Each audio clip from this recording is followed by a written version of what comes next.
Salut tout le monde, aujourd'hui on se retrouve pour parler de la chaîne de cœur.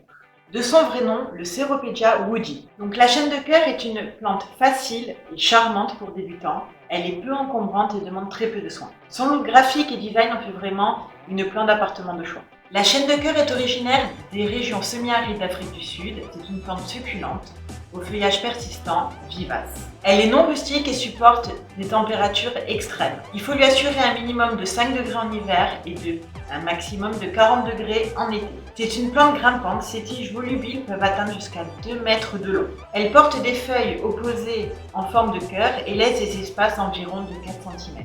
D'où son nom, chaîne de cœur. Ses feuilles sont vertes tachetées de gris et elle est violette en dessous et au niveau de la tige. La période de floraison de cette plante est de août à septembre et elle fait des jolies petites lanternes rose violacées. Par contre, elle ne fleurira que si elle connaît une période hivernale un petit peu plus fraîche, aux environs de 10 degrés, et plus sèche évidemment, donc l'hiver on vient moins l'arroser. Mais si vous ne la mettez pas au frais, elle ne fleurira pas. La chaîne de cœur a besoin d'une exposition très lumineuse. Elle peut supporter le soleil. D'ailleurs, elle préférerait avoir un petit peu de soleil, mais pas aux heures les plus chaudes de la journée. Donc une exposition sud en plein soleil pourrait la faire un petit peu brûler. Par contre, si vous faites une exposition est ou ouest, donc elle est le soleil ou le matin ou l'après-midi, là ça serait parfait pour elle. D'ailleurs, plus vous allez la mettre au soleil et plus elle aura de jolies couleurs violacées. D'ailleurs, la mienne, vous voyez bien qu'elle n'est pas très violette étant donné qu'elle est à l'intérieur. Donc il lui conviendrait au moins 3 heures de lumière très forte pour éviter qu'elle s'étiole, c'est-à-dire que pour les espaces entre les feuilles soient supérieurs à 4 cm. Là d'ailleurs on y est, c'est un petit peu plus. Et à la belle saison, quand les températures ne descendent pas en dessous de 15 degrés, vous pouvez la mettre à l'extérieur, elle n'en sera que plus belle. Donc c'est une plante qui n'a pas besoin de taille, mais vous pouvez la façonner comme vous voulez. Donc si vous voulez la couper, vous pouvez, il n'y a pas de problème. Ensuite, on va venir enlever les fleurs après la floraison, si elle a eu lieu. Donc cette plante vient des régions semi-arides d'Afrique du Sud, donc on ne va pas venir la vaporiser, elle n'en a pas besoin.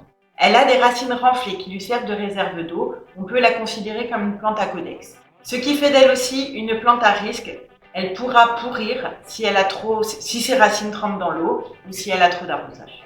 En ce qui concerne l'arrosage, il peut être copieux du moment qu'on a attendu que le substrat sèche en totalité. Et l'hiver, si vous lui laissez une période hivernale, vous limitez l'arrosage à 1 fois par mois. En ce qui concerne le drainage, on va préférer un contenant et un substrat bien drainant. En ce qui concerne le pot, moi je vais choisir un pot en terre cuite. Pourquoi? Parce que quand le substrat sèche, il sèche uniformément. Et du coup, il n'y a pas de surprise. Si vous voyez qu'au-dessus, il est sec, ça veut dire qu'en dessous, il est sec aussi. Tandis que les pots en plastique ou en céramique, parfois le substrat vous paraît sec, mais en fait, au fond, il ne l'est pas. Alors, en ce qui concerne le substrat, vous pouvez faire votre mélange à base de terre de jardin, de terreau et de sable. Un tiers, un tiers, un tiers. Mais moi, pour me faciliter la vie, je vais utiliser un substrat pour cactéides succulentes. Donc cette plante est en dormance l'hiver, donc on va venir la rempoter à la belle saison. Au printemps, c'est le mieux. Maintenant, vous pouvez le faire quand même du printemps jusqu'à l'automne, il n'y a pas de souci. On va venir la rempoter quand elle est trop à l'étroit dans son pot, quand le substrat est devenu trop sec et déshydraté, ou pour tout simplement lui donner un petit peu plus de nourriture, un substrat trop doux. Pour le rempotage, je viens dépoter ma plante délicatement. Voici à quoi ressemblent les racines, et les espèces de boules blanches sont les codex. Ensuite, je viens séparer très délicatement les pieds de la plante en enlevant le maximum de terreau. Dans un pot en terre cuite, je mets du substrat pour cactéides succulentes jusqu'en haut, puis je tasse légèrement. Voici les racines, que l'on va venir enterrer juste sous la surface. Pour ça, je me sers d'un pic pour gratter et pouvoir accompagner les racines. Je viens les recouvrir avec une légère couche de terreau, puis je tasse pour les maintenir en place.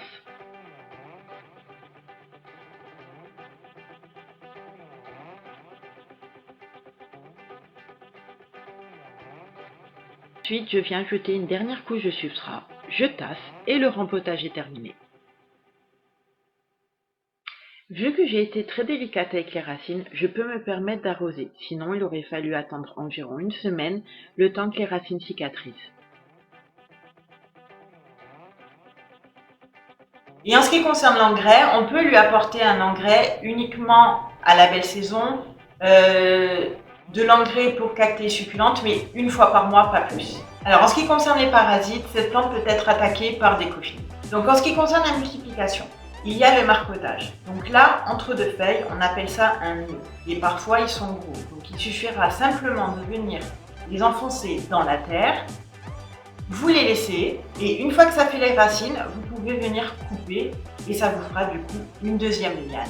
On peut aussi venir la multiplier par bouturage. On vient couper une section d'à peu près 3 ou 4 nœuds. Et le dernier, on le plante directement dans la terre. On va le mettre dans un substrat pour calculer succulente qu'on va laisser un petit peu humide. Et on va le mettre à peu près à 20 degrés, mais sans soleil direct. Et la dernière méthode, on vient prélever le codex qui s'est formé carrément sur le feuillage et on vient le planter directement. Donc c'est une plante magnifique. Par contre, faites attention aux nœuds, c'est super difficile à dénouer. C'est un calvaire. Attention aux chats aussi, qui aiment bien jouer avec. Et sinon, avec cette plante, vous pouvez faire ce que vous voulez. Vous pouvez la palisser, mettre un prix, elle va grimper toute seule. Vous pouvez lui donner une forme, je sais pas, un morceau de fer que vous avez mis en cœur, vous pouvez venir l'enrouler. Elle va continuer à vivre, à grossir. C'est magnifique. Enfin, c'est une plante vraiment très intéressante et super facile. Bon, en tout cas, j'espère que cette vidéo vous a plu et puis on se revoit bientôt. Bye!